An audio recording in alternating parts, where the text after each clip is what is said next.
So unapata the Mount Kenya, what Ruto is doing is that he is boxing them into a corner. He wants to isolate them from the rest of the nation with Gachagua. So they have Gachagua, but they are isolated from the rest of the country. And it's very difficult for Gachagua to convince other Kenyans who are not from Mount Kenya to vote for him. Because other Kenyans have this perception that Gachagua is tribal. Even if probably you know him better and maybe you've met him and you know he's not tribal. So vile nimewaeleza, the moment we make 2027 about tribe, we have lost it before we begin. The moment 2027 election is about this tribe versus that tribe, or a coalition of this tribe and this tribe and this tribe versus that tribe, we've lost it. There is no tribal alliance that can beat President William Ruto in that election. Hakuna hata tuungane aje na kabila gani ama kabila gani na gani. There is no tribal alliance that can defeat President William Ruto in that election. And this guy needs to go home. He even needs to go home earlier than 2027. But the moment we make the movement about tribalism, we will be playing his game. How did President William Ruto manage to kill this GenZ movement? He brought tribalism.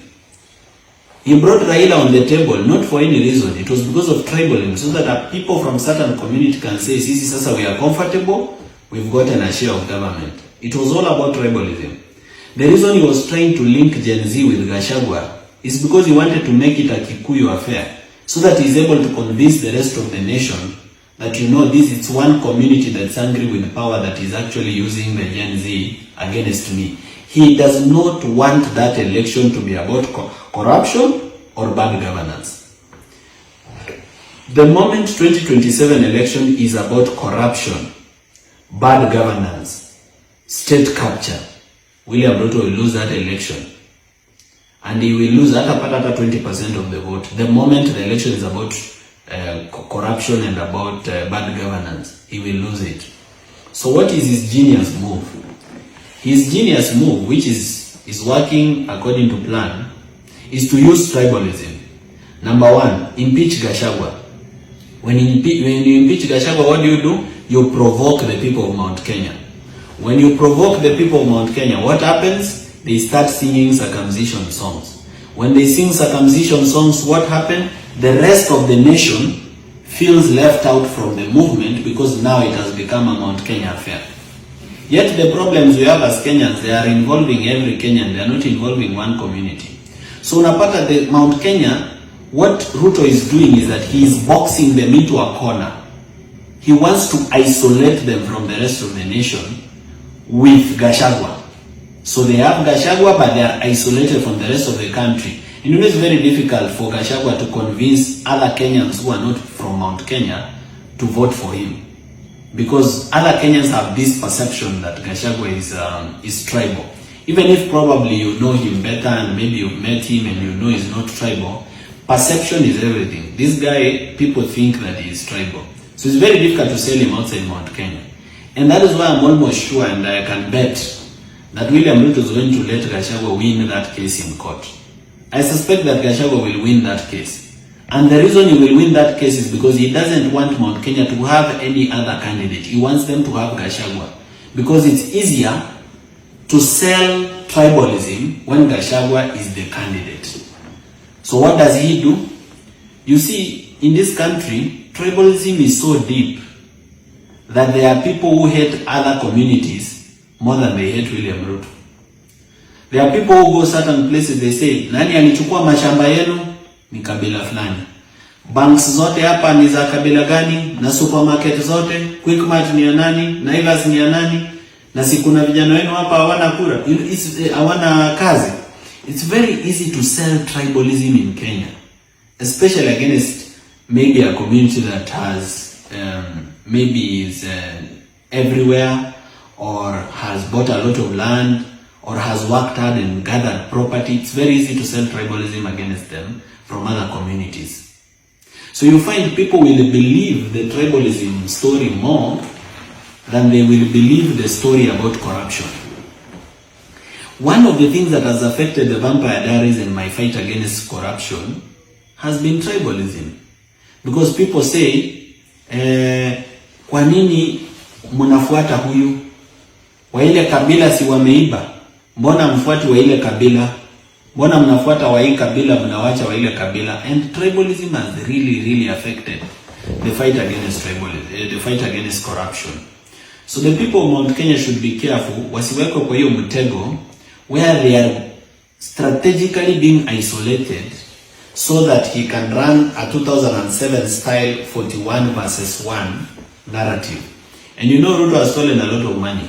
So he's a billionaire by all standards. So if it comes to buying tribal kingpins, he can buy kingpins from almost every tribe. And that is why I began this video by saying, the moment we make 2027 about tribe, ati sisi wa Kale, sisi wa Luya, sisi wa Kisii, sisi wa Kikuyu, sisi wa watu wa Coast, sisi wa Luya, sisi wa Turukana, tumeamua. The moment we play that game, Ruto will win, and he will not just win, he will win with 70%. Because what he will do is he will use money. And how the money will be used is that he will buy kingpins of different tribes. Akinunua watu wawili amenunua kabila mzima. Akinunua tena kingpin mmoja, jamaa mmoja akimpa 300 million ama 5 billion ama 2 billion amenunua kabila mzima. Let me tell you Kenyans, if we don't get over tribalism, mambo ya corruption and the fight against corruption hiyo tusahau. We will not win it. We will not win it. And the best people to begin this war against tribalism are the young people of Kenya. Vijana kama mimi and some who are watching.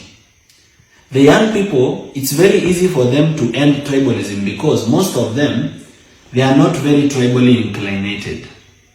Secondly, some of them come from families where mother is from this tribe and father is from that other tribe. Mother tongue ilitolewa kwa school curriculum, so some of them don't even speak their mother tongue. So it's easier to make the young population tribeless. It's easier for the young people to unite non-tribally than the older generation because of their experiences and because of the life they've lived in this country. So we as the young people, we have a responsibility to chart a new future. And we are requesting our parents to support us so that we begin a new future that it does not have tribalism. So when you look at me as Morara, don't look at me on the basis of my tribe. Look at me as a young person like you, a Kenyan suffering like you, who needs a better Kenya for you and for me to have a better place. If we do it that way, and I can tell the youth, if they unite, they don't need money. If they unite, William Ruto cannot rig that election. Because for sure he's going to own the IEBC. Commissioners wanaenda tukua wake. That's obvious. And there's nothing we can do about it at this point. So what do? We need the youth to unite, because when the youth are united, hawezi ambiwa atipiga kura waende nyumbani, watachunga kura. And we need certain communities to tone down on the tribal rhetoric and join the rest of the nation in saying Ruto must go and we need good governance. Because when they make it about them, they exclude the rest of the nation. And when they exclude the rest of the nation, it is now easy for William Ruto to pick those people and run a 41 versus 1 kind of narrative. So that is something that needs to be thought of very keenly, and how we can avoid that tribalism by uniting against bad governance. And if we unite, even if it's tomorrow, even if it's next week, even if it's next month, then he doesn't have to reach 2027. He can be removed even before 2027. He can resign before 2027. But if we are not united, he's going to play our tribalism against us. And mark my words, if William Ruto wins a second term, it's going to be the William Ruto or the Ruto family is going to be in power for a very long time. Because they will have stolen so much money, they will be very insecure without power. They will not let that power go easily. So that's something we have to be very, very keen about. Adwa molima morajibwa. Mumenisikia? Yes, that is what I'm trying to tell you. And if you want to know that I'm right, sikiza speech za Ruto. Unajua Ruto is very predictable by the way. Mimi najua, I know the guy. Just listen to his speeches for the last 1 month. There is one sentence that will not miss in any of his speeches. And that sentence is, nyinyi mnataka tuungane ama tutengane. That sentence, you will find it in every single speech that he has made for the last 1 month. Why? Because he is on a mission to unite the country, but not the country with Mount Kenya. He knows that Mount Kenya will not vote for him. So he's on a mission to unite the country, but to exclude Mount Kenya, then unite the country versus Mount Kenya. And you see, in such a way, he will win. Because the only thing he needs to do, even if Mount Kenya has the votes to remove him, is to rig. And it's very easy to rig a tribal election, and nothing will happen. Because the people of Mount Kenya are not violent. Hata wakiibiwa watafanyaje? They have wealth in Kisumu. They have businesses in Kisii. They have wealth in Mombasa. They are the community that cannot begin violence. So they are the community wenye wakinyang'anywa inabidi watulie. So the best chance they have is to tone down and work with all other communities so that they work together as Kenyans against tribalism of President William Ruto. I want to tell you guys something about Embu. I remember you saw the video when I was speaking about Embu. I was a bit nilikuwa huko juu. You know, William Ruto it's not that he did not know that he will be shouted at in Embu or that he will heckle him. He knew very well. Ruto alikuwa anajua akikuja Embu atakuwa heckled. The question is, why did he come? Why? He came because he needs the heckling. Remember, kuna watu Rift Valley wameanza kufunguka macho.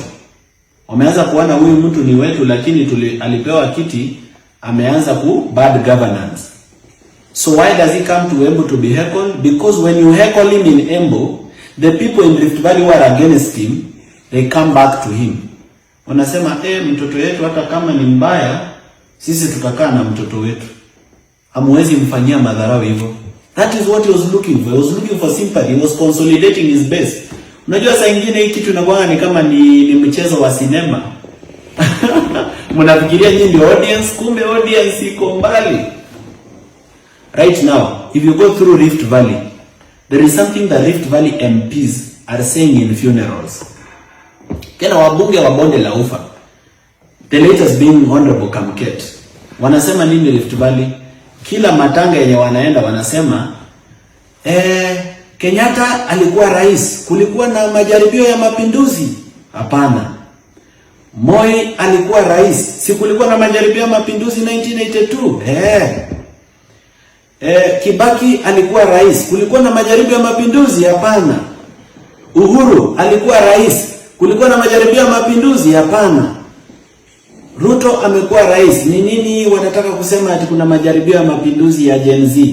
You see that? Then he goes ahead and says, ni kama sasa imekuwa kwamba rais akiwa mkale lazima wajaribu kumtoa uongozini kwa nguvu. And let me tell you, that propaganda is selling. It is selling like hot cake. I told you guys, it's easier to sell tribalism more than to sell a message of anti-corruption in Kenya. Because it's just simple. It is just to tell communities who took your land, who has the biggest shops in your towns, who has the biggest supermarkets. Those are your enemies. That is why you are poor. Which is very foolish thinking, but it is the thinking that Kenyans believe. Do you guys know that there are communities in Kenya that cannot let you marry their son or marry their daughter? Kuna kabila hapa Kenya ukienda kwa msichana wa huko unasikia watu wanakataa. That is how deep tribalism is. That's how deep it is. If we, the young generation, sisi wenye hatuna ukabila, if we do not unite, na haijalishi, you might look at Morara, you don't like him. I might look at you, probably I don't like the way you dress. Huyu labda ni mtiaji. Huyu labda ni mvuta bangi. Huyu mwingine ni mrefu sana. Huyu ni mfupi sana. Huyu ni mnono sana. Huyu akona kelele. Huyu akona kimbele mbele. Let us forget all our divisions as young people. Mabon Tao, Mabon Village, unaona? Sijui wenye wanatoka huku na wenye wanatoka huku. Do not be convinced to be told you are a Luo youth. Do not be convinced to be told that you are a youth but you are a Kikuyu youth.